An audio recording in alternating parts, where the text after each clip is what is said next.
Nandam chiang na mo lungmali post Thawngchimnak in nan kut kanin tlai chan na thong hi kul lai ruk ogot ni kul thong pang thar ngai ti ding in kanin som chan na mai ngun thabor kasi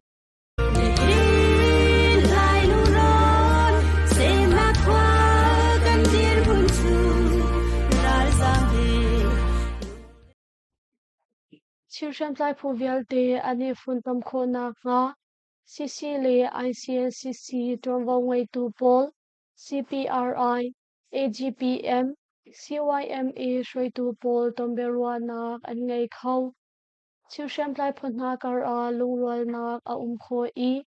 ani fun tam than kho nak ding cha ti in Chin Phi Sumit Thong Hi Kul La Ruk Chu Mizoram Ramkul Aizol Khopi a ogot ni ruk in ni ria tiang ni thum chung an tua kho kong ni zan ogot ni hai kwa a an than Chin Phi Sumit Thong Hi Kul La Ruk Ton Pum Nak Chu Americana Shambun Mi Chin Phi and Reconciliation Initiative CPRI Le Mizoram Chawzani Andir Mi Advocacy Group for Peace Mizoram AGPM Torel Nak In Antoa Mi Asi Tia Kanthai Chuton Pup Nak A Chun Chinlang Council CC Le Interim Chin National Consultative Council ICNCC Tromvau Ngei Tu Na Mizoram Chawza Tromvau Ngei Tu Na Biaknak Lei Shroi Tu Upa Na Le Central Yong Mizo Association CYMA Shroi Tu Na Zong Anital Khove Tia Thai Si Chin Phi Sumit Thong Hi Kul La Ruk Chu Chilsham Tlai Phun Na Kar A Achang Chwa Ma Mi Ubu Thiam Lo Nak Le Ithan Chiu Nak Hi Chaboi Chung Berwa Nak He Chai Mai Nak In Aphichua Ko La Si Kho Nak Ha Le Lungrol Nak A Kho I Ani Phun Pam Than Kho Nak Ding Cha Ti In Antoa Mi Asi Funtom Naka Kalo Silo In Atak In Thazang Pe Ulo Chu Funtom Nak Chu Kanzuk Ve Lai Chiram Khulepi Hakapeng A Shambun In Pado Than Naka Betakti In Azol Chang Chwa Ma Mi Chilean Defense Force Haka President Salai Shamlian Ni Funtom Naka Kalo Silo In Atak In Thazang Pe Ulo Chu Funtom Nak Chu Kanzuk Ve Lai AO ka Helo Nak Funtom Nak Bu Achong Helo Mi Funtom Nak Ahong Han Ni Kanzum Lau MOD ni a help mi budget lingte in ngay se lo chiang ram chu ra la thiang di chang lai lam tha dang chua pi hlei tung lau au khon thong ni na an kan che tia ni zan ogot ni hlei kwa a ama pum pak social media chamhai a atial nadu tak mo funtom I pakhat a dirnan du mo kan du zaitin kan funtom lai pakhat chu zaida asi lai zai cha a moto na du mo du zai bantuk moto zai cha a zai ruang a na du mi har ruang a mo diesel na ron khawlai mo na zau khan khawlai mo moto chok chu a foi angai a har anti funtom nak to kho nak lampol a chiami le a tharwa chi in chima chun CNA a ludi one army MOD a ifundi one command CNA zong silau CDF zong silau a ifundi one army mahi CC kolong asi CB chu anma CB chungtal lilani anzum ti lau CPU CPA chu anfek fonri na in CC he pakhat a ifun pam nak lam chu a herli raltei nak cha a kanro a hau zeban tuk raltei nak chu raltei nak chu than thum a thanu si lo male huram chiao raltei nak chilan huap raltei nak rampi huap raltei nak achung lei funtom nak lam thum khi raltei nak phun thum cha a zeda atha I atuliao a zekhida atak in kan tua kho mi asi mai lei a ta zeda tu a hau ti mi pol tlingte in ru a hau chulau chun funtom nak ti hi bedo asi tia chimcheu tung I atak in kal kho lo a foite pathian ti lang mang tung I zurit I boi lang mang he a khaswal lai chan sau kan mi phul le ram run ven nak chu tawri selo nihin a mi phat ni kan ven kho lawa chun a thar in ven nak chu a for hlei lo ralte nak sa a funtom nak lam thum chu zau to si a tha bik chu CNA a ludi a si lo a CNA CDF team hlei lo in one army sir a si tha tuk chu CNF kan palen ni kumsom li chung ani zuam chang Paudo thlanna khan le nu a zeitluk da an tua kho Paudo thlanna khan chu one army araksi e Paudo thlanna nu chun joint command asi lo a one command sau izwam asi arwang tampi ruang a ithan cheu chin nak achuak arwang tampi lak a abepi bik tia karua mi chu kani funtom nak a ral kap tha zang athong mi he suktung bantuk in adir khaubu kan umlau luk cheu athong ngai tung lo mi long ti kan si cha a asi NATO suktung chu USA asi thon ka ti mi zongkhi KIA KNU AA ten ha bantuk tiang zongkhi wading a selau Chingram a chu ral tu khau ral kap thong thum uma chun azatok thong hi kul la khat kum lewa khan CDF belte phone a ral kap thong pul reng lo kan raksi CNA a training adi mi long te ti ok an si nihin a CNA a ludi ding chu si se lo CCE a mi ral kap tul leo hi zezada an lu kha asom in zezada kan som kho lai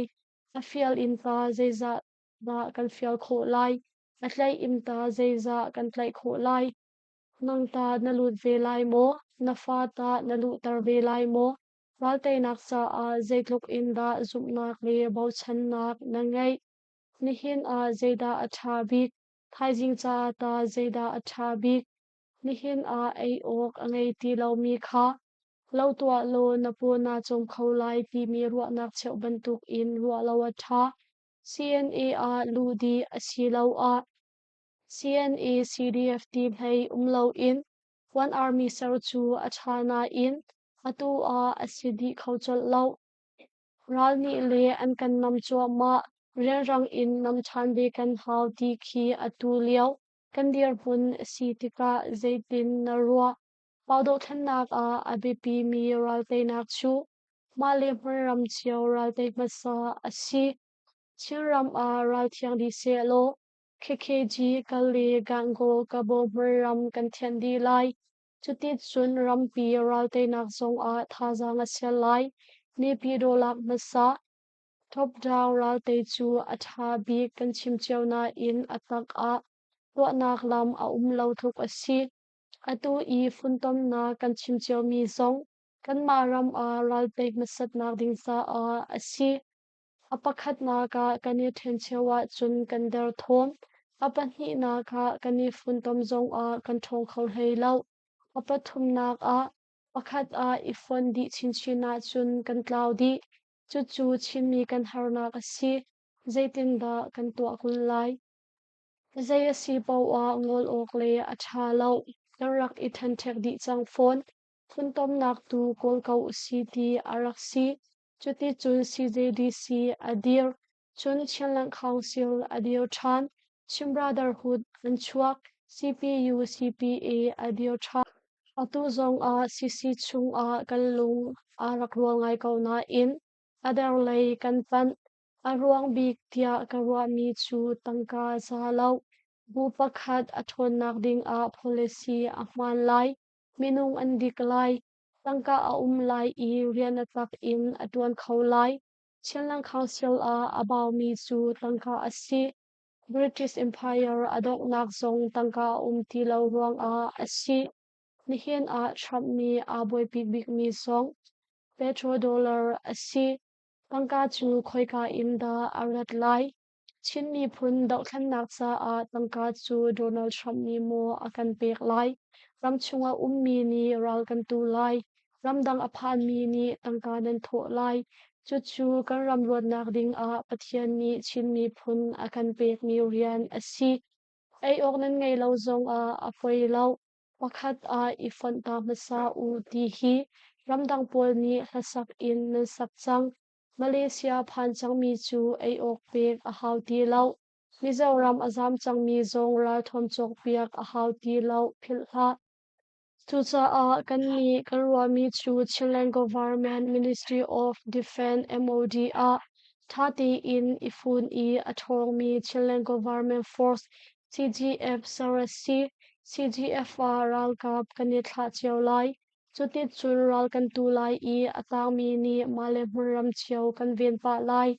chu chu tu liaw ral te nak cha a athabik asi pakhat a ifondi ti I zordi nak chun ma chiao in umri I thazang funtom chu nu a step by step in pakhat sina kalpi ma chu lingchang deuh asi ralte naksa a funtom madu mi velte ni MOD kan chom u MOD a akal mi cha a aidin ral thom thlo le maltuk nak cha sham thalte in kan pek pek u male bu chiao a atangri mi chu a her a chun basha zong kan chau kau lai khwa le pengtlang bu khifa bu le bu phun phun a chin mi phul shoi tu pol lung thiang te in ram le mi phun sa a ram tang a me thal atlai mi naral ka pol ni kan thisam mi thli le thlan ti alak in balai a nan tlak tar lai mo tia kan in zau ko na hi phun tam nak chu nan du tak mo nan du taka chun MOD a tongka tampi in tho u chuti chun comment a thong lai money is power ral kan tei lai funtom nak a kalo silo in atak in khazang pe ulo chu funtom nak chu kan zum be lai ei ok au hlei lo nak funtom nak bu a thong hlei lo mi funtom nak a hom han ni kan zum lo MOD ni a her mi budget tlingte in ngai se lo chiram chu rala thiang di chang lai lam tha dang chua pi hlei tung lo au khon phong ni na an kan che atu zong a khwa nu ri lau Chilean Council second term hi kum khat le chiu atang ri ma chung a ramdang phan tangka ngai pol ni thong lak in nan kan dir kam kho lawa chun maudo thlan nak chu adi CBC USA ti bantuk bu thong le chinmi phun shoi tu upa velte tan nak na to ulo nan kan zuan ho zok zok lawa chun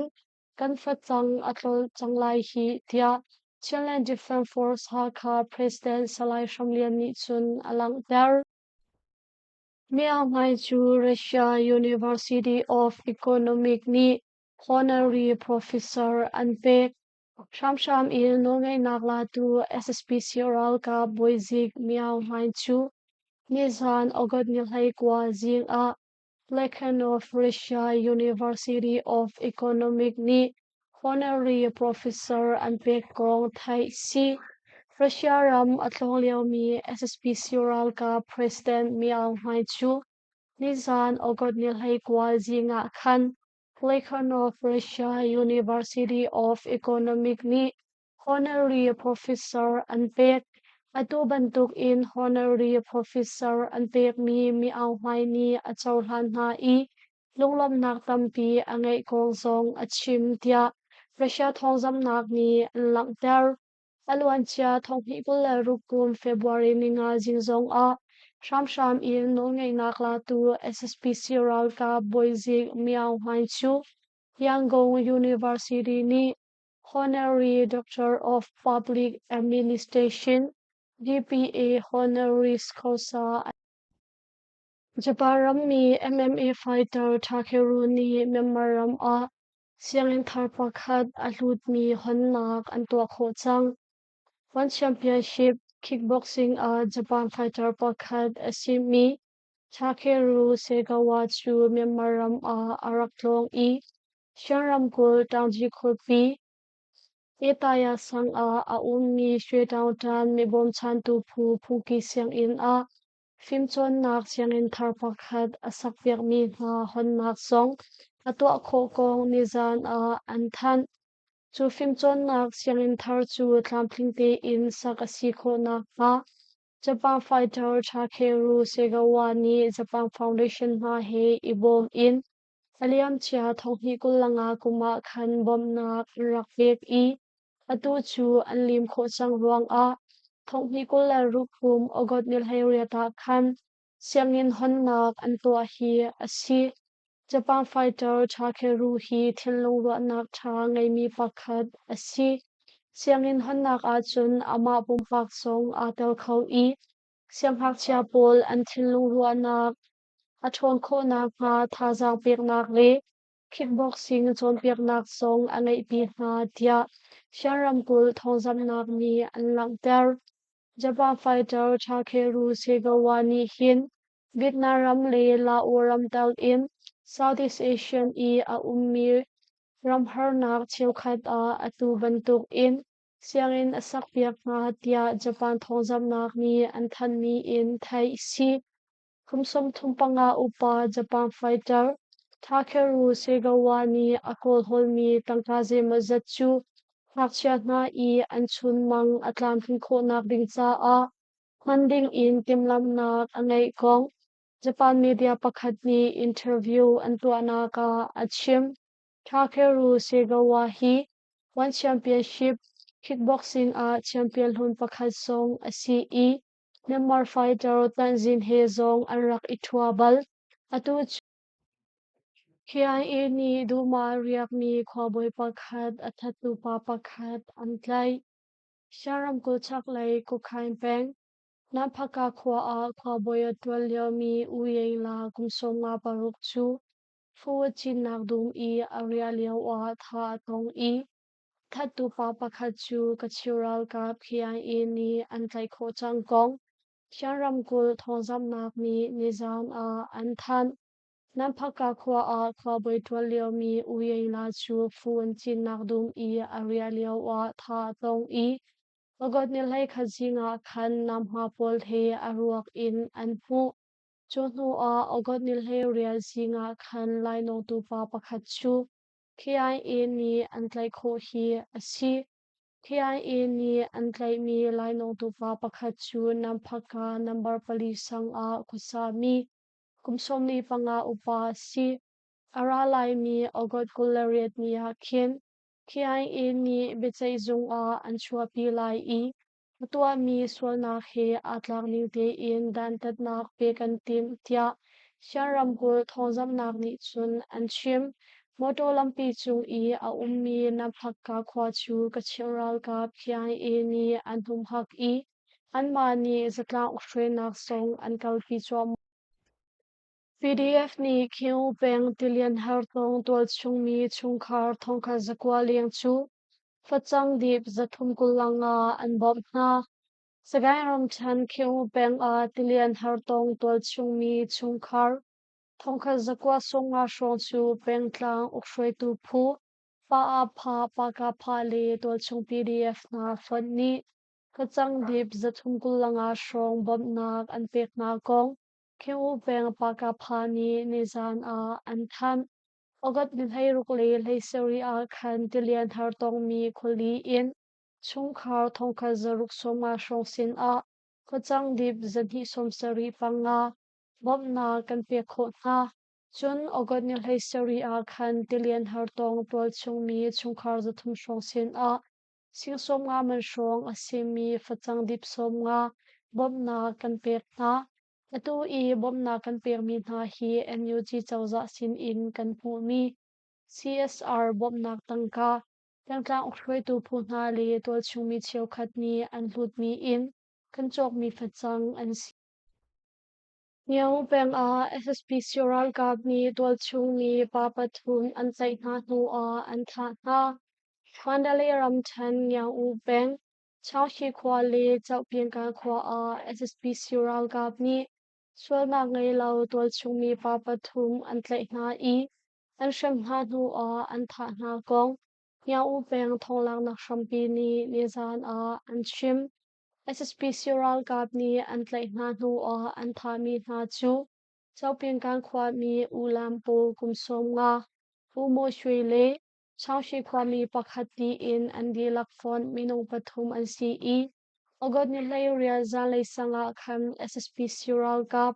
pungpun khwar nak pangkong pin khwa a dol chung mi ni an ruang an lak na tia thai si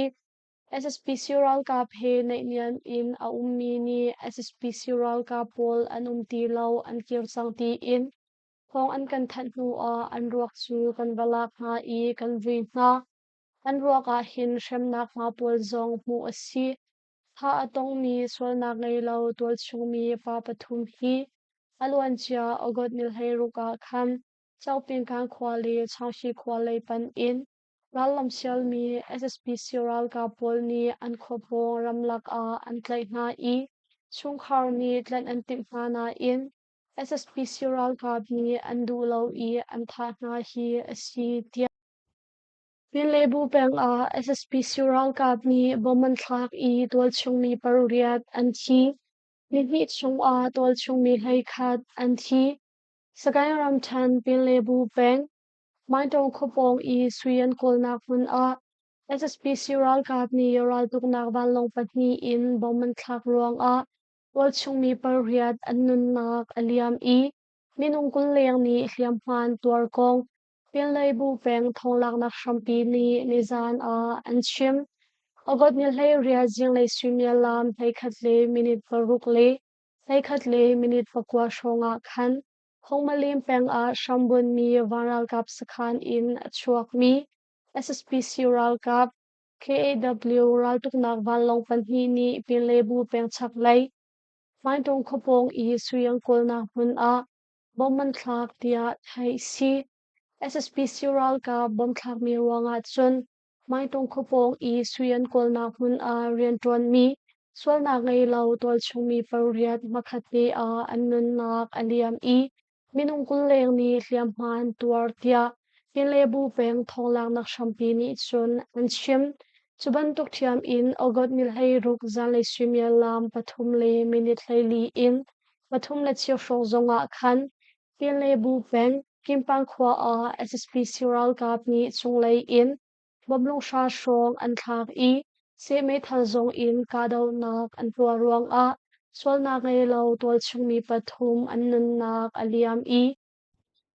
Malaysia nol ngai tu ni Myanmar ram mi som kwa yanggong khopi a an kwa than na Malaysia ram kedaram ko the land to immigration camp in Myanmar ram mi som kwa chu Nizan ogot nil hai kwa a Myanmar ram yanggong khopi a an kwa than na kong thai si Malaysia Myanmar embassy zung ni chun Voluntary immigration thongin camp in Myanmar ram ni som kwa chu Nizan ogot nil hai kwa a Myanmar Air Force line in yanggong khopi a an kwa than na tia an lang der Malaysia chawzani hin thongthi kul rukum ogot la chunglong a Malaysia thongin in Myanmar ram a an kwa than mi na minung zale somsari panni an si chang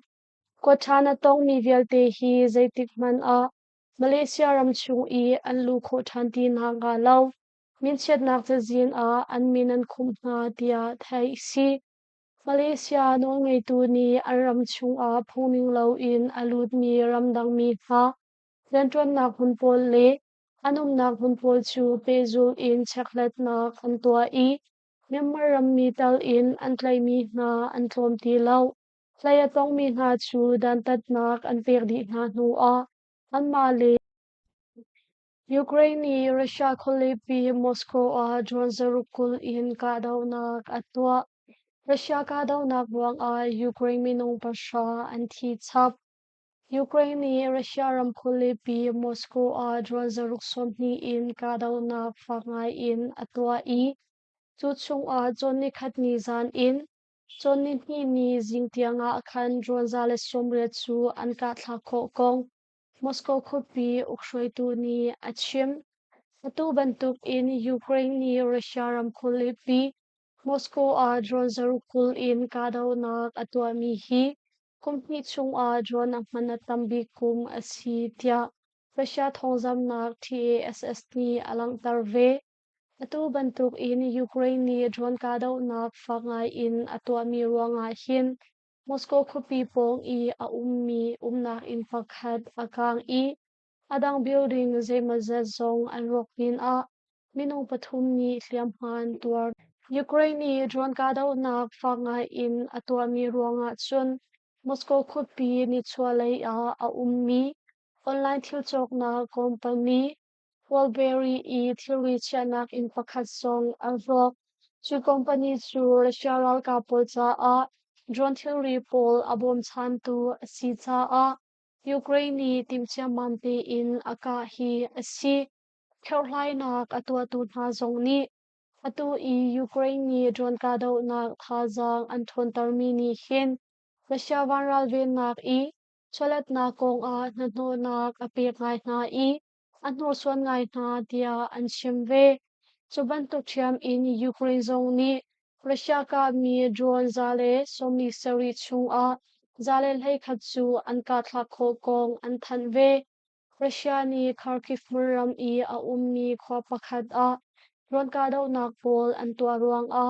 minung pasha an nun nak aliam i minung hlei riat ni hliam man tuar tia achim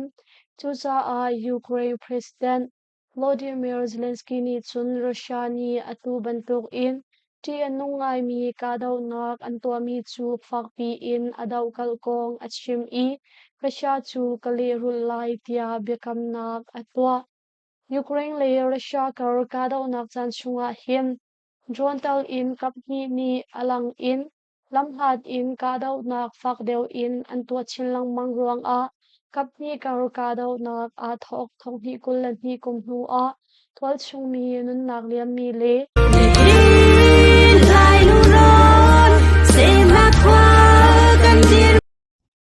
lungmali post thazang akan pe I kan thong chim angai tu nan di lak chung a kan elom tuk hring hran